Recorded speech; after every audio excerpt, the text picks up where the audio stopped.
I recently made DEGUE, also known as tiakri.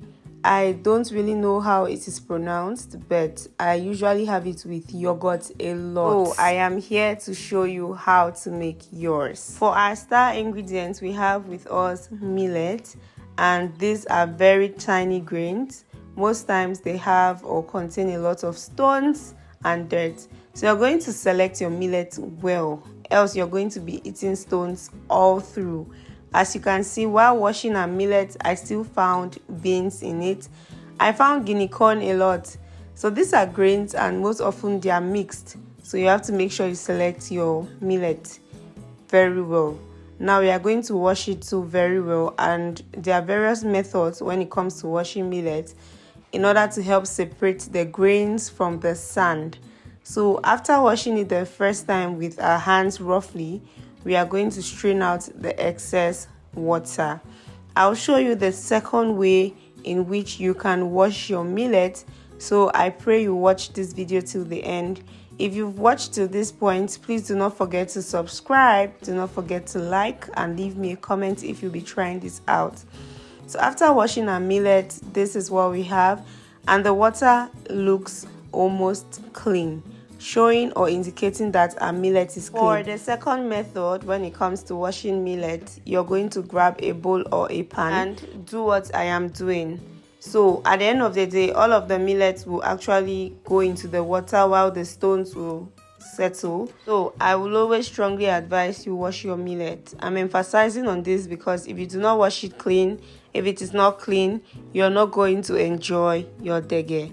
So after washing our millet, I'm going to spread a cloth on a tray because I did this overnight, and then I'm going to place my millet on it and stand under the fan. This is the next day and my millet is already dry. Millet does not take too long to get dry, and that's one thing I really do enjoy about this grain. I only soaked it for 4 hours and no more because I really did not want it to go into any fermentation process.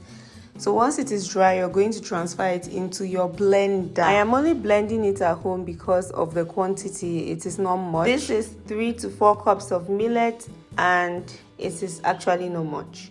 So you can decide to go to a grinding mill and grind it there depending on the quantity. So after grinding everything or blending everything, this is what I have. And so I am just going to proceed to sift this. You need to sift it properly so that you get rid of the chaff from the flour. So this is a 2-in-1 recipe. If you want to learn how to make millet flour in order to make swallows, in order to make that drink, then this is the recipe for you. However, DEGUE is made from millet flour, so we are just going to proceed. So this is the flour after we have sifted. So this is what we have.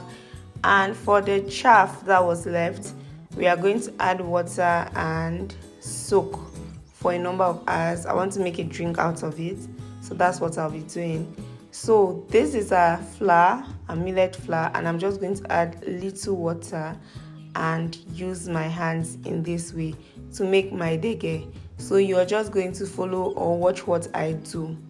I'm going to use my hands to rub the flour until I achieve very fine little grains like this. For this, we are going to be using the steaming method. So you place this in a strainer and then cover with a towel or maybe the lid, but make sure that this DEGUE has no direct contact with water like that. So there's water underneath the pot, there's a strainer on top, and there's the DEGUE, and there's a towel covering it. So that's how it cooks. Your DEGUE is ready. You're going to add your yogurt of choice, and I used Dole. Proceed to add my ice cream powder and then some sugar and very little water. Give it a good mix, bottle it up, let it cool in the fridge before drinking. Sometimes people season up their millet flour with ginger, cayenne pepper and salt. That depends on you. So thank you guys for watching.